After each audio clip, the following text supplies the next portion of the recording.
Oui, je viens d'Égypte. Je suis né en Égypte. Je suis égyptien. D'origine de Damas. Mon grand-père a quitté Damas au moment où 20 000 chrétiens ont été massacrés par les musulmans. Mon grand-père Sélim s'est réfugié à Alexandrie, où mon père est né, où je suis né. Et à l'âge de 11 ans, je suis devenu égyptien, avec des origines syriennes, avec une deuxième nationalité libanaise, et récemment une troisième nationalité hongroise, qui fait de moi un Européen comme vous. Parce que la nationalité française m'a été refusée 2 fois au plus haut niveau de l'État français.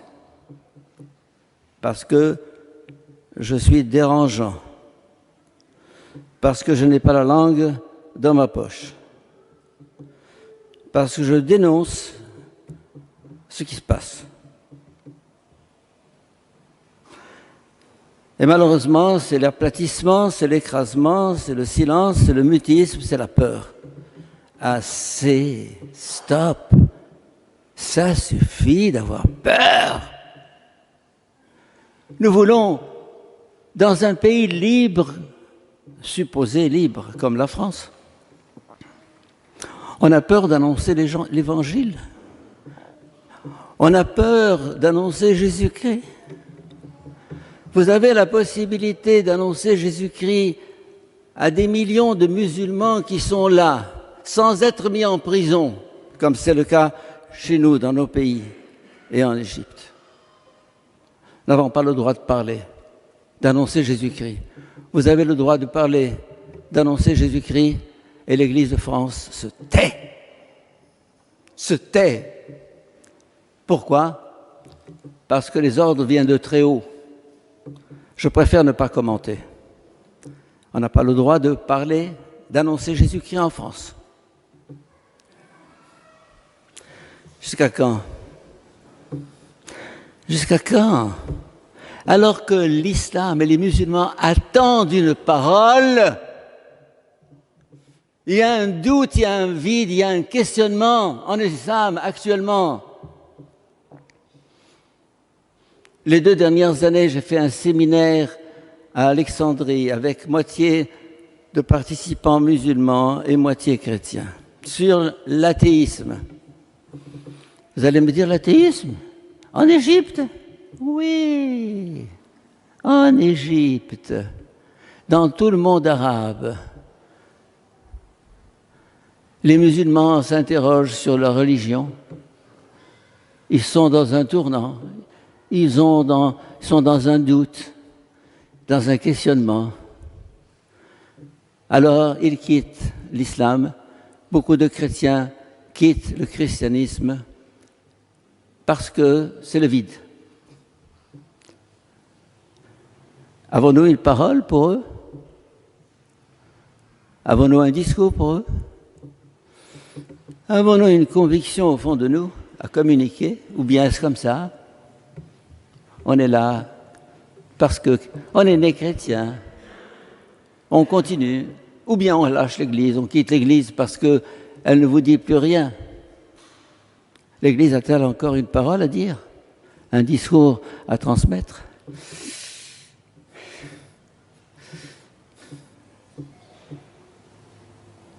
Avant-hier, plutôt il y a 3 jours, je recevais une vidéo, il y a 3 jours, dans une rue du Caire.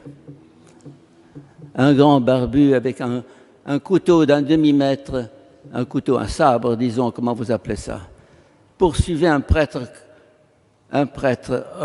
dans une rue du Caire, et dans la vidéo, le voisin a pu prendre la vidéo. Il était poignardé dans le dos, il est mort. Pourquoi? Parce qu'il est prêtre. Et les chrétiens, avec leur croix tatouée ici, ou suspendue sur le cou, n'ont pas peur d'afficher leur foi, de dire je suis chrétien. Et ils payent le prix. Et ils payent le prix de la vie, où le magasin est brûlé, où les filles sont violées, kidnappées, mariées de force à des musulmans. C'est quotidien, mes chers amis, en Égypte. Comme le disait l'abbé Loiseau tout à l'heure, on occulte tout ça. On se tait.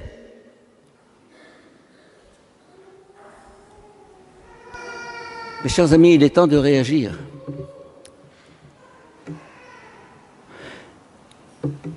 L'Europe doit changer.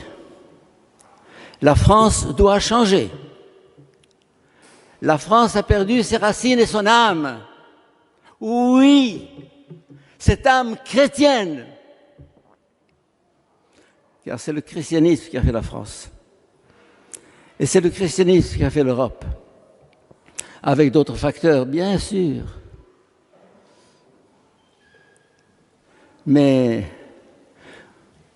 où est l'âme chrétienne de la France? Où est l'âme chrétienne de l'Europe? Où est-elle? Où est-elle? Avons-nous encore quelque chose à dire? L'Église a-t-elle encore un message à transmettre?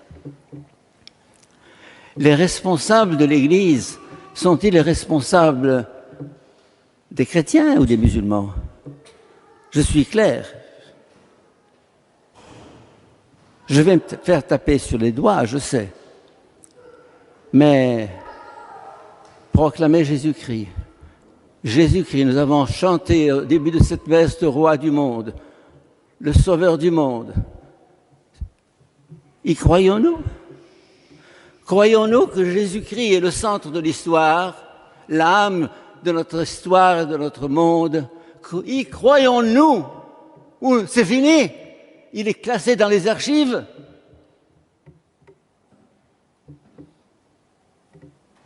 L'actualité de Jésus-Christ, aujourd'hui,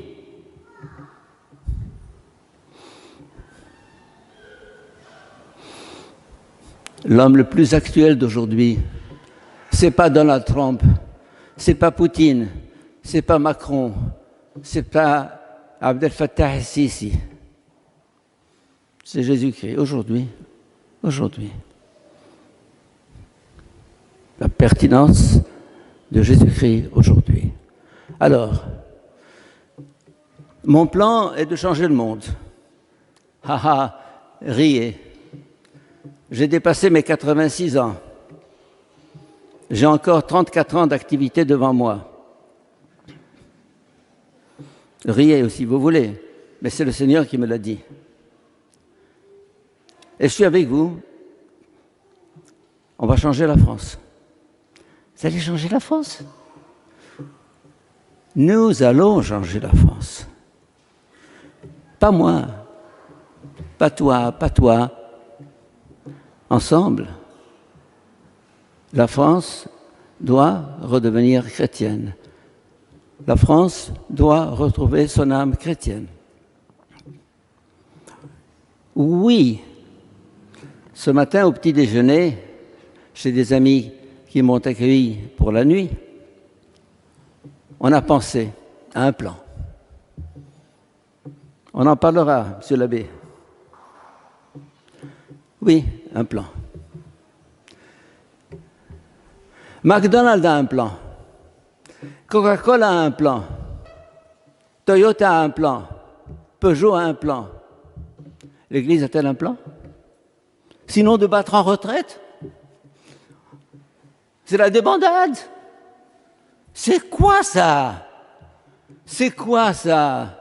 Où est la pugnacité des Français pendant la résistance en 1944? Où est-elle? Elle est encore là.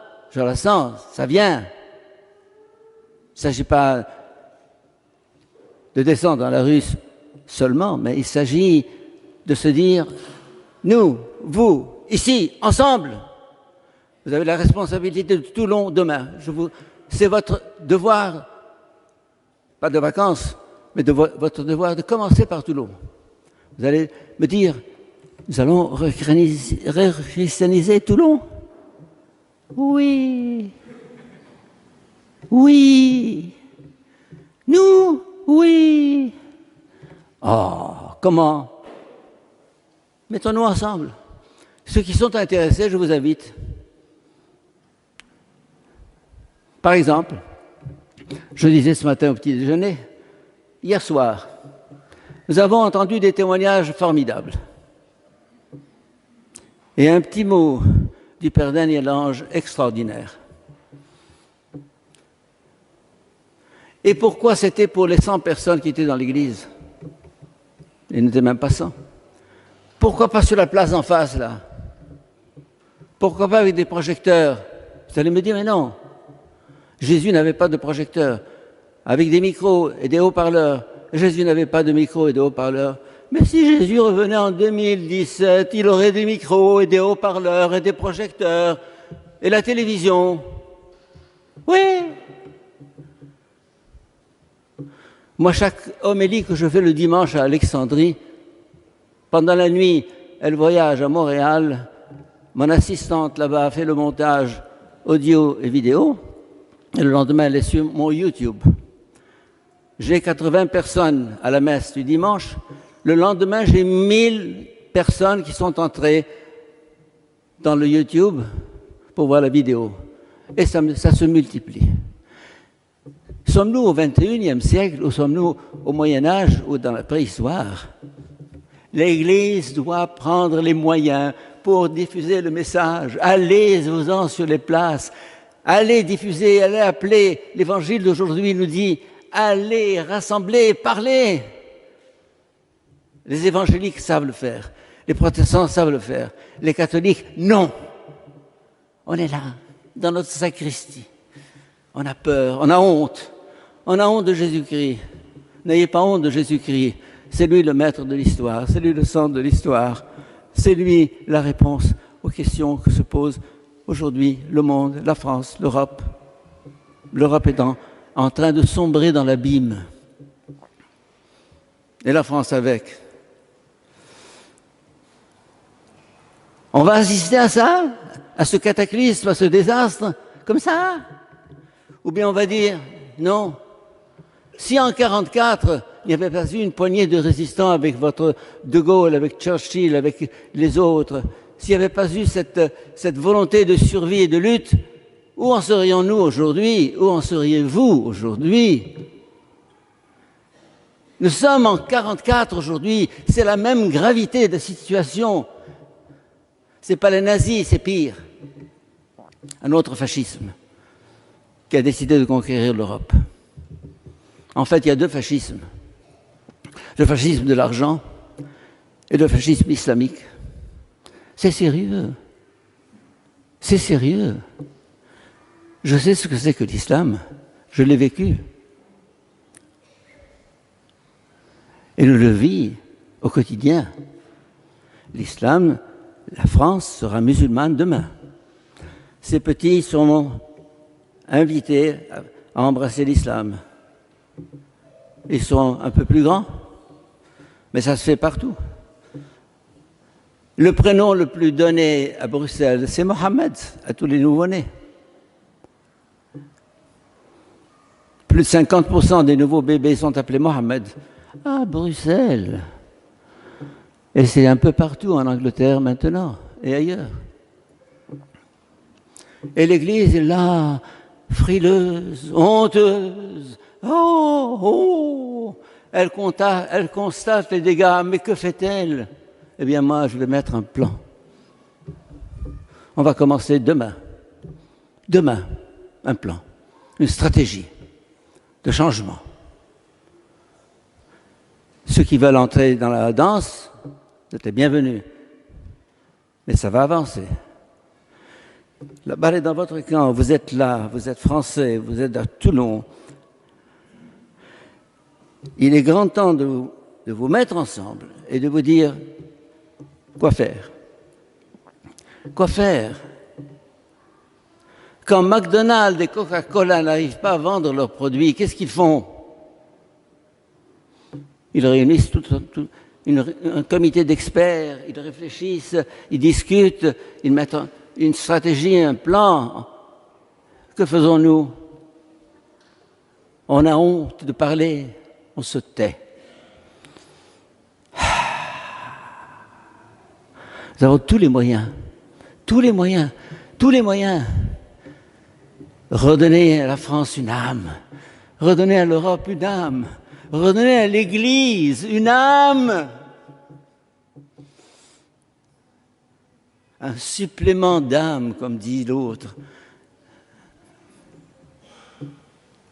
Assez de nous cacher. On n'allume pas une lampe pour la mettre sous le boisseau, mais sur le lampadaire. Vous êtes la lumière du monde. Après avoir dit de lui-même, je suis la lumière du monde, il a dit, vous êtes la lumière du monde. Vous, oui, ou chacun, chacune. Ce forum, Jésus le Messie, il a commencé avec un couple, Xavier et Anne à Lois. Anne est avec les enfants. 5 enfants, 5 enfants. Mais elle est folle, cette femme. Et son mari est encore plus fou. Avec 5 enfants, on se met sur le dos. Un groupe qui veut évangéliser les musulmans de France. Ils l'ont fait, ils le font, ils continueront. Et chacun de nous est interpellé. Et je connais une femme au Caire, une dame au Caire, qui a 5 enfants, elle aussi. Elle s'est lancée dans une action avec les handicapés mentaux. Pas de raison, pas de prétexte, pas d'alibi. Il est temps d'agir. Il est -5, mes chers amis, il est -5. La France est en train de s'écrouler. L'Europe est en train de s'effondrer. Un sursaut. Nous sommes en 1944. Et la situation est infiniment grave. Eh bien, à l'invitation du maître de festin de l'Évangile d'aujourd'hui, il nous dit, allez sur les places, allez annoncer, allez proclamer.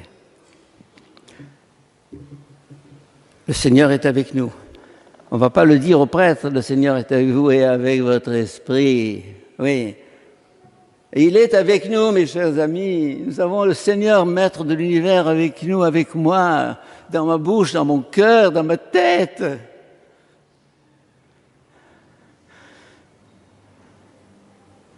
Amen.